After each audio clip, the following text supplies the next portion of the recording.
අපි හැමදෙනාටම මේ ජීවිතය ලස්සන කරගන්න පුළුවන් ක්‍රමවේද තිබෙනවා. භෞතික පරිසරය තුළ ජීවත් වෙනකොට අපි බාහිර ශරීරයේ ආලෝකමත් කරන්නේ.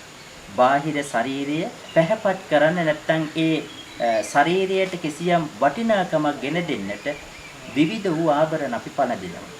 සාමාන්‍යයෙන් ගෙලට ආභරණ, ඒ වගේම පාවලට, ඒ වගේම අත්වලට, ශරීරයේ විවිධ කොටස් වලට අපි ආභරණ පළඳිනවා. මේ පළඳින ආභරණ හරහා සාමාන්‍යයෙන් මේ ශරීරයට පැහැපත් බව වර්ධනය කරනවා වගේම වටිනාකම වැඩි දියුණු කිරීමක් අපි සිදු කරවු ලබනවා. මේක තමයි ආභරණ වල ස්වභාවය. අපේ ශරීරයේ ලස්සන කරන්න ආභරණ පළඳිනවා වගේම අපේ මේ ජීවිතය ලස්සන කරන්නත් අපිට ආභරණ පළඳින්නට පුළුවන්. මොනවද මේ ජීවිතය ලස්සන කරන්නට පළඳින්න පුළුවන් ආභරණ? මනුස්ස ගුණධර්ම අපේ ජීවිතයට එකතු කර ගැනීම.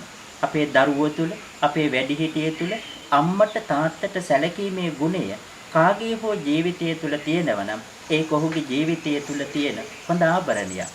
වැඩිහිටියන්ට ගරු කිරීම, වැඩිහිටියන්ට ඇහුම්කන් දීම මේ ගුණාංගය තමන්ගේ ජීවිතය තුළ පෝෂණය කරගෙන තිබෙනවා නම් අන්න ඔහුගේ ජීවිතය තුළ තිබෙන තවත් හොඳ ගුණාංගයක්. ඒ වගේම තමයි අපිට පුළුවන් නම් අසරණයන්ට පිහිට වෙන්න, ඔවුන්ට සරණක් වෙන්න, ඔවුන්ට උපකාරයක් කරන්න අන්න අපේ ජීවිතය ආලෝකමත් කරන තවත් වටිනා කියන ආභරණයක්. ඒ නිසා මේ මනුස්ස ජීවිතය පැහැපත් වෙනවා වගේම මනුස්ස ජීවිතය ආලෝකමත් වෙන්න ඔබටත් පුළුවන් මේ උතුම් මනුස්ස ගුණධර්ම එකින් එක ඔබට පෝෂණය කරගන්න, එකින් එක ඔබේ ජීවිතයට එකතු කරගන්න පුළුවන්. මේ මනුස්ස ජීවිතය තුළදී ඒ මනුස්ස ගුණධර්ම අපි හඳුනාගෙන ඒව එකින් එක අපේ ජීවිතයට එකතු කරගන්න.